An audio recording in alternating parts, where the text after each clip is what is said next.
वाह इतनी प्यारी लग रही हो, अब खड़ी रहो यहीं पे।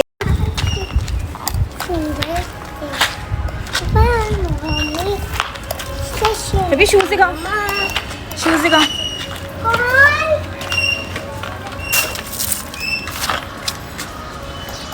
अस्सलाम वालेकुम एवरीवन, ईद मुबारक आप सबको। और ये था ईद का थर्ड डे। ईद के थर्ड डे फ़बिया अपनी नानों की तरफ गई थी और फ़बिया तो थ्रू आउट द ईद बहुत ज़्यादा एक्साइटेड थी क्योंकि उसने बहुत सारी ईदी कलेक्ट की थी।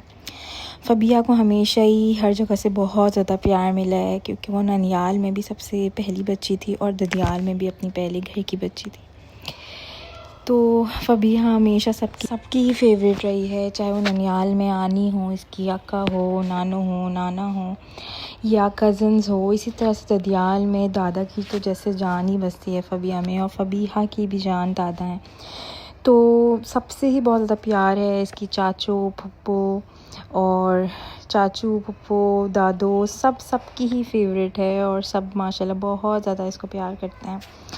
और सिर्फ फैमिली ही नहीं, स्कूल में भी इसकी टीचर्स और इसके फ्रेंड्स वगैरह फ़बिया की हमेशा जो है ना वो उसको इंतज़ार करते हैं। अगर किसी दिन फ़बिया नहीं जा पाती स्कूल तो उसकी टीचर्स की स्पेशली कॉल आती है फ़बिया का पूछने के लिए।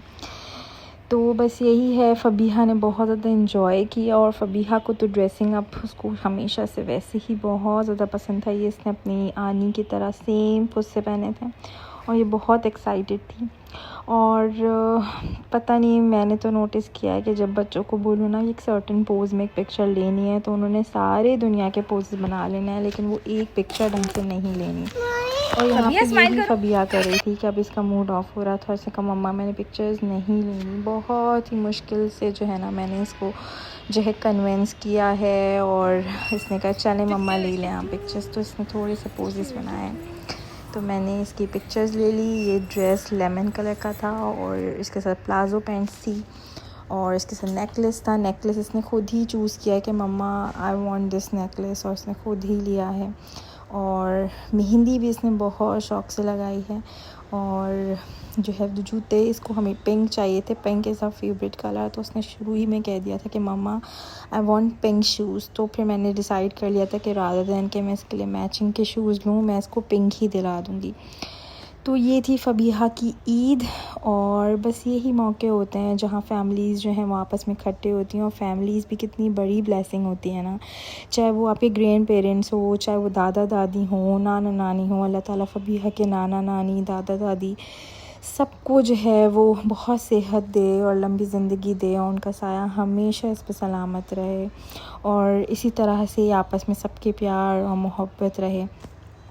और बस इसी तरह जो है ना वो यही वो मौके होते हैं जहाँ आप थोड़े बहुत गेट टुगेदर्स कर लेते हैं और आपस में एक दूसरे, क्योंकि हम नॉर्मली तो आप रूटीन में जो है वो इतने ऑक्यूपाइड होते हैं कि हमें बस ऑफ़िस जाना होता है और बस ऑफ़िस से घर, और हमें इतना टाइम नहीं मिल पाता है। तो ये देखें फ़बिया ने मेकअप भी थोड़ा सा सिखा था मम्मा, तो मैंने इसको हल्का सा जो है वो लाइनर लगा दिया था and she is flexing her liner. तो उसको बड़ा अच्छा लगा कि शायद उसने मेकअप किया है। और बस ये इस तरह की एक्टिविटीज़ हैं। आप भी बताइएगा आपने बच्चों को कैसे आप लोग डील करते हैं, क्योंकि ये लोग तो बच्चे आजकल मुझे नहीं पता कि किस लेवल तक हम जेंटल पेरेंटिंग कर सकते हैं, क्योंकि एक लेवल पे आके हमारी बस हो जाती है और फिर सारी जेंटल पेरेंटिंग साइड हो जाती है। दिल चाहता है कि यार जब तक इनको जो है ना दो चपेड़े ना पड़े हैं ये लोग नहीं सुनते और आपको बड़ा पेशेंस और उसके साथ रहना पड़ता है। मज़ाक तो चले एक तरफ, लेकिन टू बी वेरी ऑनेस्ट अब वो दौड़ नहीं रहा कि आप बच्चों को डांट के और मार के समझाएं, बच्चे और बिगड़ से जाते हैं। तो आप लोग बताएं आप लोग अपने बच्चों को किस तरह से डील करते हैं। और मेरी अम्मी हमेशा कहती हैं, ये देखें फ़बिया को नींद भी आ रही थी लेकिन इसने एंजॉय ज़रूर करना था। मेरी अम्मी हमेशा कहती हैं कि ऐसे ये नहीं होता कि बच्चे हैं बच्चे करेंगे, बच्चों को अभी से समझाओगे तो आपके बच्चे जो है ना वो समझते भी हैं और उसी तरह से इम्प्लीमेंट भी करते हैं। तो बस मेरी यही कोशिश होती है कि जहाँ वो कोई चीज़ गलत करे या कुछ गलत करने जा रही हो मैं उसको पहले ही उसको रोक दूँ और अगर वो कर भी जाती है फॉर एग्ज़ाम्पल, तो आई मेक श्योर कि मैं रात के टाइम पर जो है उसको सोते वक्त उसको समझाऊं। और बाज़ औक़ात क्या अक्सर ऐसा होता है कि फिर उसको रियलाइज़ होता है, और वो रात का ऐसा टाइम होता है ना कि जिस टाइम पर जो है वो बच्चे सोने के टाइम पे थोड़े ज़्यादा मतलब काम होते हैं, वो सुनते हैं आपकी कंसंट्रेशन से बात। तो ये होता है कि अगर उन्होंने पूरे दिन भर में कोई चीज़ की होती है तो मैं उस टाइम तो नहीं वो करती हैं, थोड़ा सा डांट के बस खामोश हो जाती हूँ। लेकिन रात को आई मेक श्योर कि मैं उसको वो बताऊँ और सारी चीज़ें रिपीट करवाऊँ कि उसने आज कितना बड़ा जो है ना वो एक चीज़ की थी, और वो जो चीज़ की थी वो सही नहीं थी। तो मोस्टली ऐसा होता है कि फ़बीहा को समझ में आ जाता है and she tries not to do it again. तो आप लोग भी मुझे बताएं कि आप लोग क्या करते हैं। ऑल्सो अगर आप लोग के बच्चे भी ऐसा करते हैं तो आप इस तरह की चीज़ें ट्राई कर सकते हैं, और मुझे ज़रूर फ़ीडबैक दीजिएगा कि आपको क्या डिफरेंस फ़ील हुआ। ये हमने की थी फ़ोटोशूट, और ये फ़ोटोशूट था, और बस हमने बस फैमिली के साथ अच्छा सा टाइम स्पेंड किया। और बस यही है, रमज़ान भी चले गए और ईद के दिन भी ये रौनकें भी चली गई। और बस फिर हमने बहुत अच्छा सा डिनर किया था। डिनर की मैं वीडियोस नहीं कैप्चर कर सकी क्योंकि मैं घर, फैमिली और इन चीज़ों में ही लगी हुई थी, तो नहीं हो सका। बट फिर हमने डिनर किया था और फैमिली पिक्चर्स ली, और बस बच्चों में ही लगे रहे। और आज का ये दिन था। आई होप आपको मेरी वीडियोस अच्छी लगी होंगी। मुझे कमेंट करके ज़रूर बताइएगा। पहली चीज़ ये कि आप बच्चों को और उनके टेंट्रम्स को किस तरह से डील करते हैं, और सेकंड ये कि आप लोगों की ईद कैसी रही, और आप लोगों ने क्या स्पेशल किया ईद पे। आज के लिए इतना ही। अपना बहुत ख्याल रखेंगे।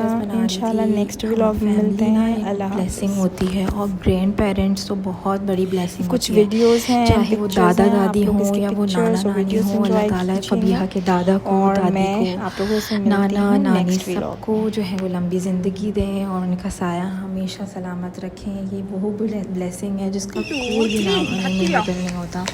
ऐसे और अल्लाह ताला इनके प्यार से और इनकी शफ़क़त और इनका साया हमेशा सलामत रखें। और फैमिली इतनी बड़ी चीज़ है ना, इसीलिए मैं बार बार ज़िक्र करती हूँ कि अपनी फ़ैमिली का, अपने रिश्तों की वैल्यू करें। बस आज के लिए इतना ही। इंशाल्लाह मिलते हैं हम नेक्स्ट व्लॉग में और नए दिन के साथ और बहुत सारी पॉजिटिविटी के साथ।